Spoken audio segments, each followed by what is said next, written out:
2, 1.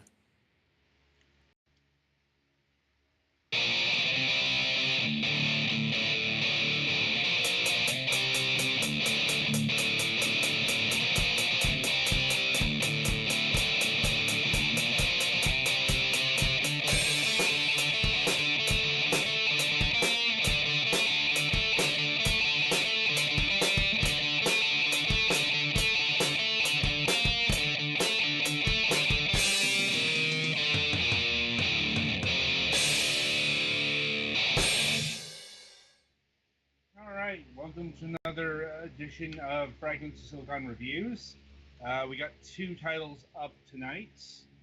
First up, Visual Out. So, this is kind of an awkward situation, mainly because it's not just that we know the developer, that happens often. It's, the creator of this game, Madame Berry, is the wife of former staffer Naka. So there's a bit more of a direct personal connection than usual. Mm-hmm. Kind of have to preface this because, I'm not going to beat around the bush. We are going to say some not kind things about this game. It's our job. Mm-hmm. So, just keep that in mind as we go through this. At any rate, getting back to the game itself, it is at its most basic an indie Metroidvania title. Stop as if you've heard that one before. Yeah, and that kind of flows into what I want to talk about first because,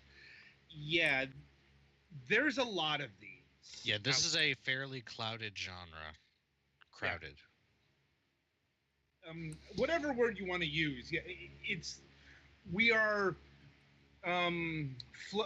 swimming in an abundance of Metroidvania titles of various designations. This one's definitely a lot stricter on the formula than some other ones.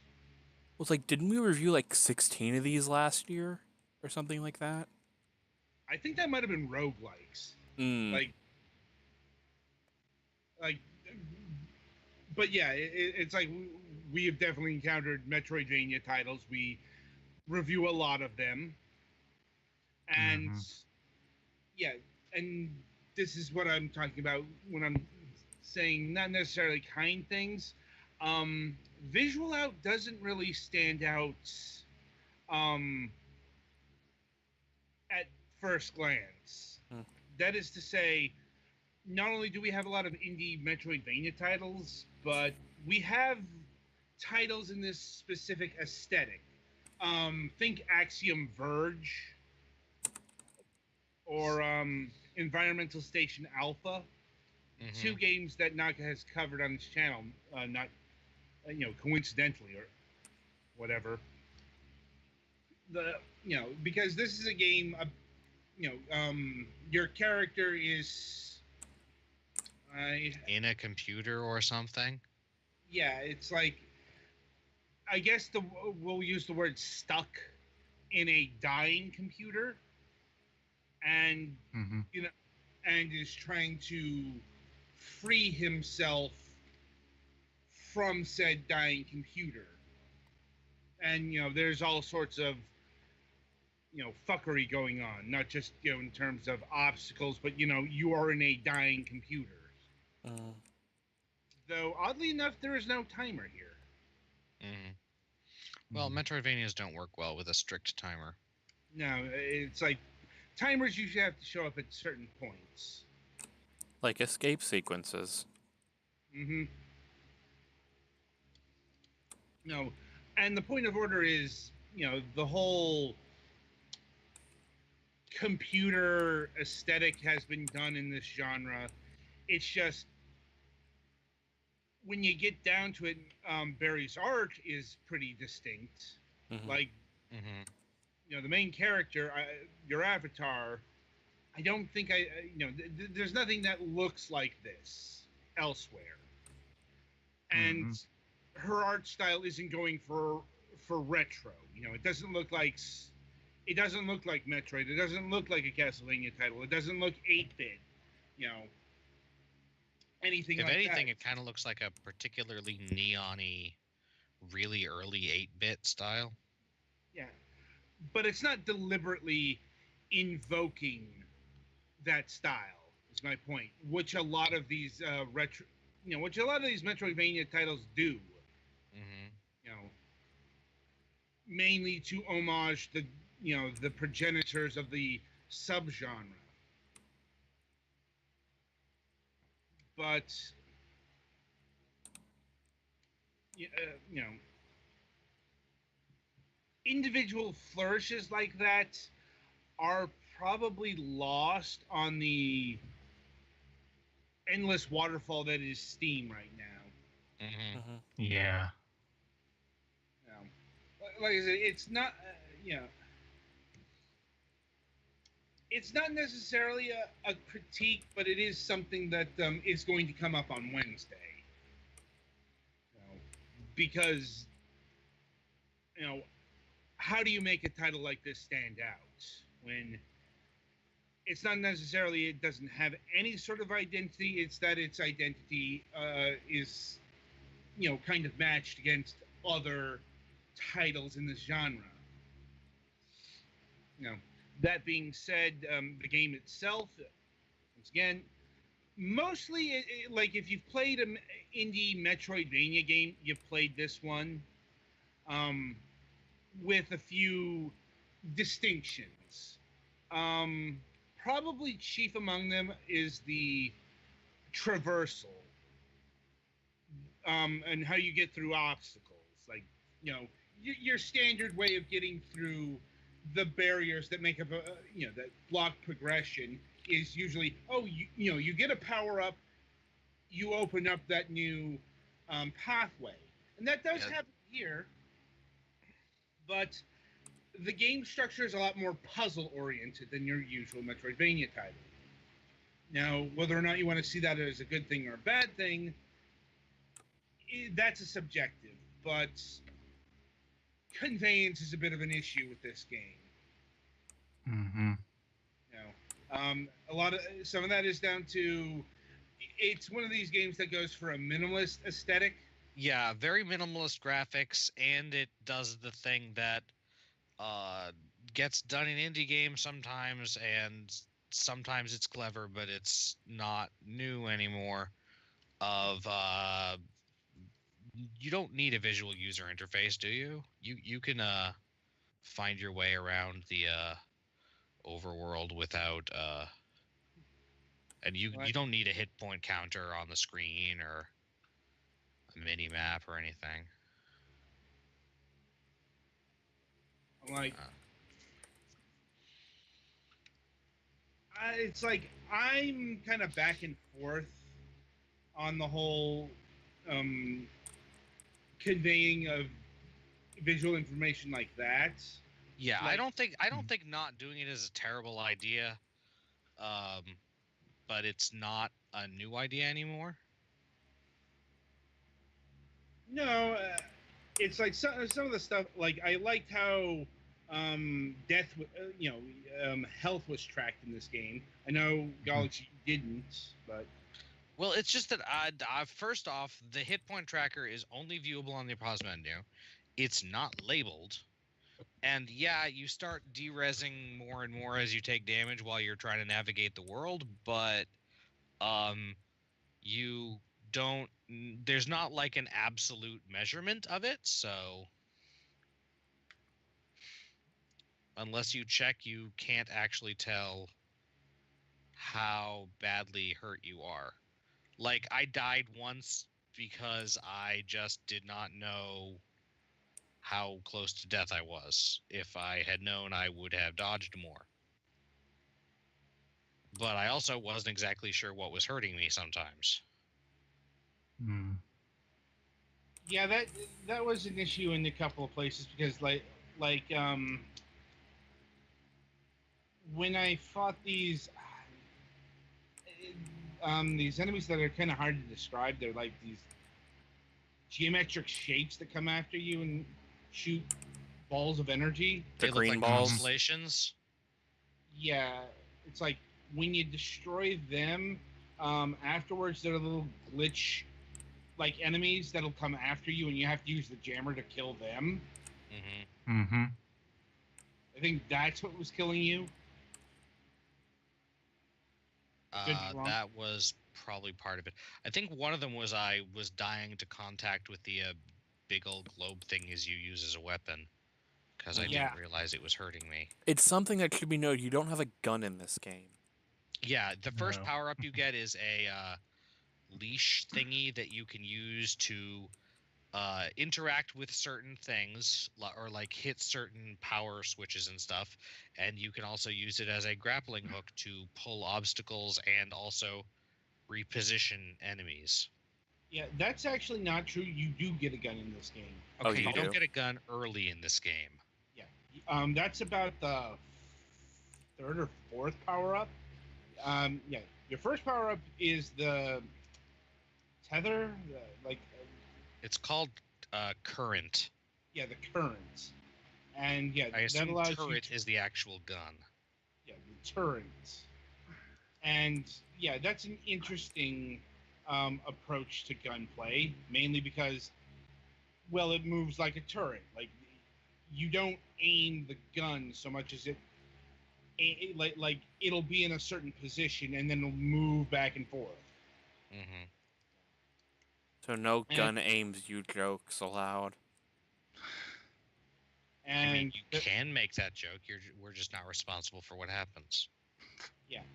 and there's the jammer, which I'll be Mike getting that in a explains- second. Yeah, which the name denotes. It will jam certain electronics, and is useful in puzzle solving. Yeah, though when you get that, there's one of the big point issues I had with this game. After you get, they basically do the kind of hold a gun to your head, hope you figure the puzzle out. If you don't, you're dead, and you have to fight the first boss over again. Yeah, like Mm-hmm. this is a point I complained about as well. Um, there's once again, there's no soft way to say this, but this was a design mistake.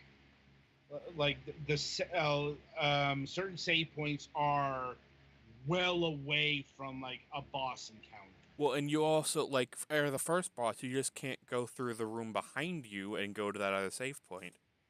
Right. If you would unlock that door and let us go save, I wouldn't have as much of a problem. Yeah, it's like this. Like, fortunately, like the second boss, you can loop around to the previous save without too much trouble. But yeah, this was definitely a,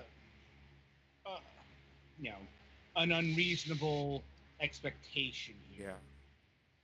Yeah. So, Yeah, the whole hold the gun to your head and figure out the power mechanic is never good. Like that's never been fun ever. well, Yeah. and it's also this isn't a challenge thing or like This is basic progression type deal. yeah, or rather, going back to fight the first boss after you've fought it is just like punishment for the sake of punishment. It's the kind of lost work that nobody likes. Yeah. Yeah, I'm about to show that part coming up. And seeing where you are, that should lead into the storytelling, which is once again done in a pretty typical indie Metroidvania style, not just with interludes and cutscenes, with this dying program. Admittedly, I haven't finished the game. I'm about 2/3 of the way because, well, I'm stuck at a certain place and didn't have time to figure out the solution. Because, well, if you're looking for guides on this game right now, there's not a lot. Like, I'd actually say Naka's playthrough is about the best that's out there right now. This is the hold the gun to your head point. The little thing down there that's making blocks, but the game doesn't tell you is you can change that with Yeah. the Jammer. yeah, and then it will start taking blocks away, but it does it at random. Do these disco lights do anything? Oh, yeah, they shoot you if you wait too long. Yeah. Also, be careful where you put that thing. Like if you put, that whatever program that is, like over to the where that data cube is, you'll get stuck. That Oh, happened to me. I couldn't get it back. This is what we're talking about. So, anyway, moving past that, um, additional details are about the what's going on are contained in the data cubes. Once again, a very typical um, distillation of plot elements. Not Mhm. necessarily good or bad. It's just it's there. It's like it's what other games have done.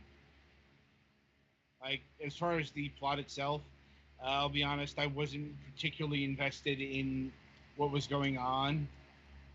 oh, should we talk about the map system? Yes, we should. Uh, yeah, another dint in this game's design is the map.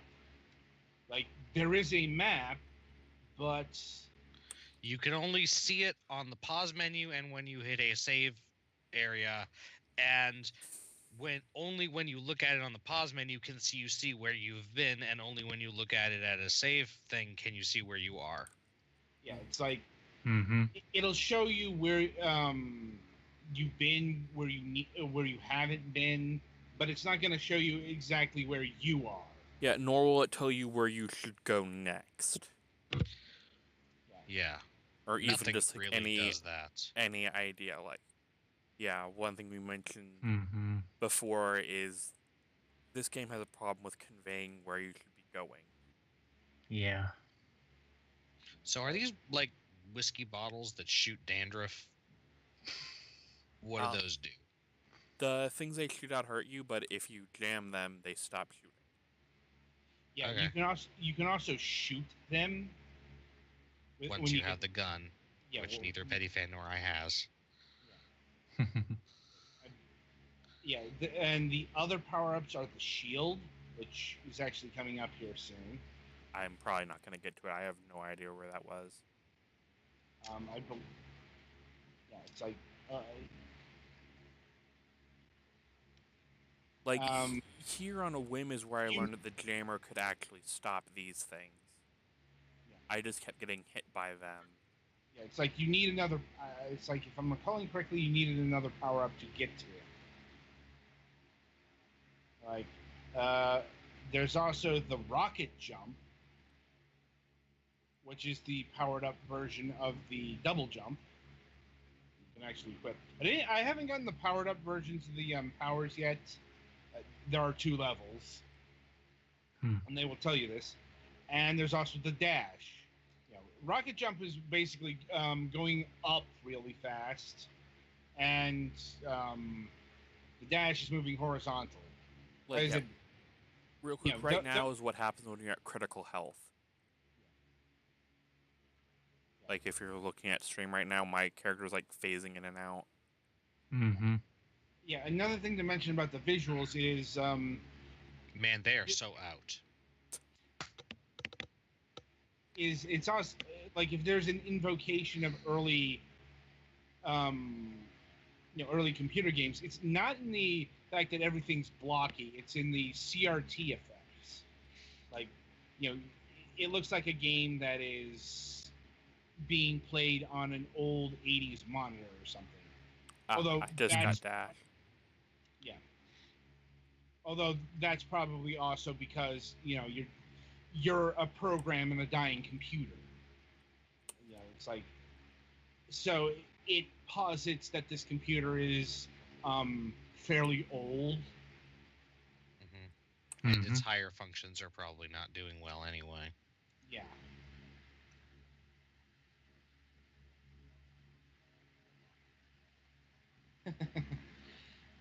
Hmm. And oh right, the music. Yeah. Not surprising, given everything else here. It, it's a lot of synthwave. A lot of Really mellow. I wouldn't suggest, playing if you were tired or whatever. It can be. It can also be, well, Yeah. like synthesizer music and being pretty cold and mechanical. I think she used a generator for this one. I don't remember. No, she hired somebody to make the music Ah, for her. Yeah, the music was done.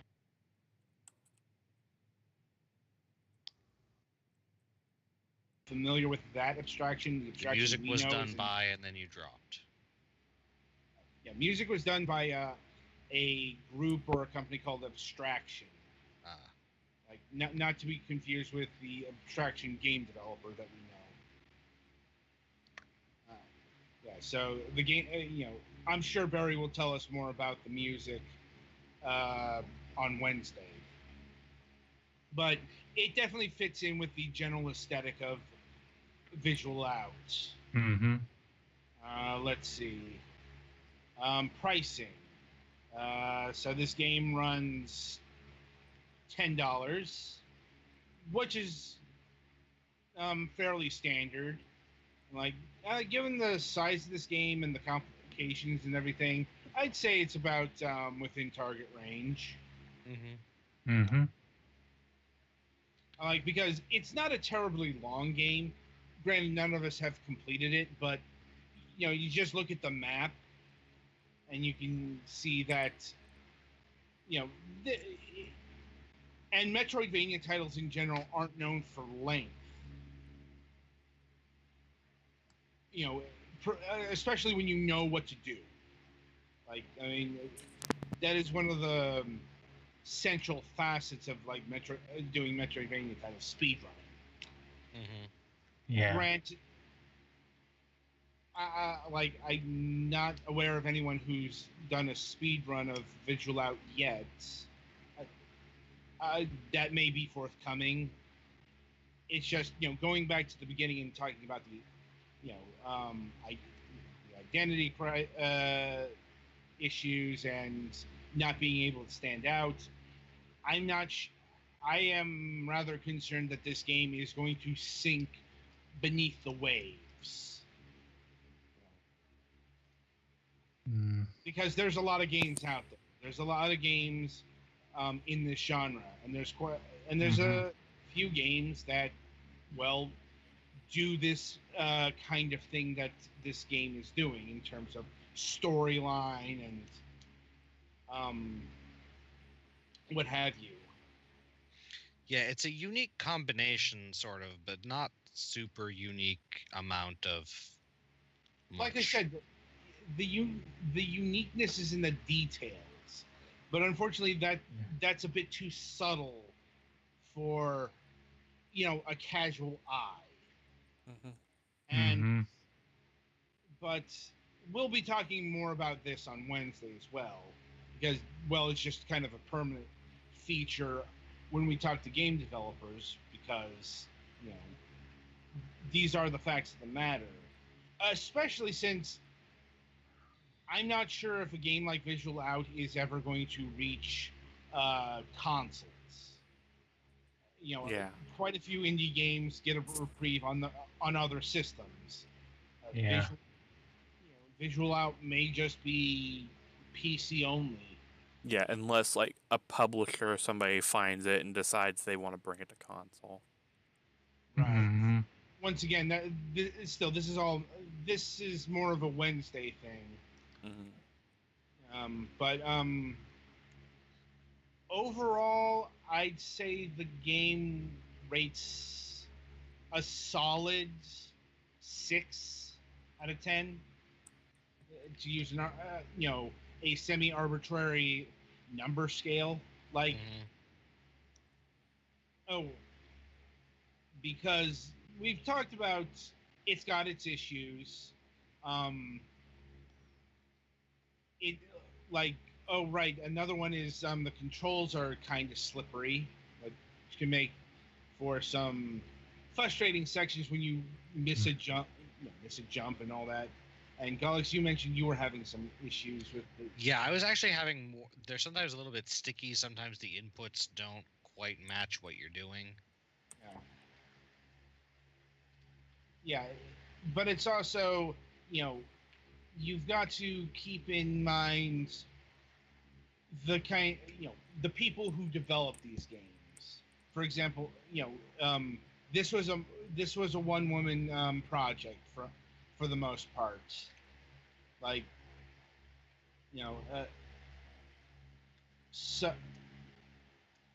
so the game that's going to come out of it is going to be different than if you have even like a group of people making it. Mm-hmm. Mm. Anyway, yeah, so it's a pretty solid Metroidvania title, but I couldn't really recommend to anyone to rush out and buy it on its own merits. Like it's not doing anything super interesting with mechanics or gameplay or anything in particular. Now, once again, it's unfortunate to say because we know the developer and all that, but uh, it is our it seems to be our stance on the game. Mm-hmm. Mm-hmm. Um, well, at least that's my viewpoint. What about you guys? Yeah, I Um, don't think it's bad or anything, but it's not like the Metroidvania to end all wars or anything. mhm. Hmm. Mm. To mix metaphors horribly, because Yeah, like it has its issues, but like if they don't bother you, you can find some enjoyment here. Yeah, it's not bad. It's got its issues, the conveyance, and it's mm, like the visuals. It's not going to be for everybody, but if you enjoy it, you'll have a good time with it as long as you look past the problems. Mm. Like I said, it's kind of unfortunate that that we're a bit cold on the game, but from our perspective, this is kind of seen this, been there, done that. Anyway, so that'll about do it for Visual Outs. Be sure to tune in after the break. We'll be talking about Assault Gunners HD Edition. It's a game about mechs and shooting. It's a third-person action game, and it was also a portable title at first. Like Mm-hmm. that. That's a central thing about this game. More on that in that review. Until then, good gaming.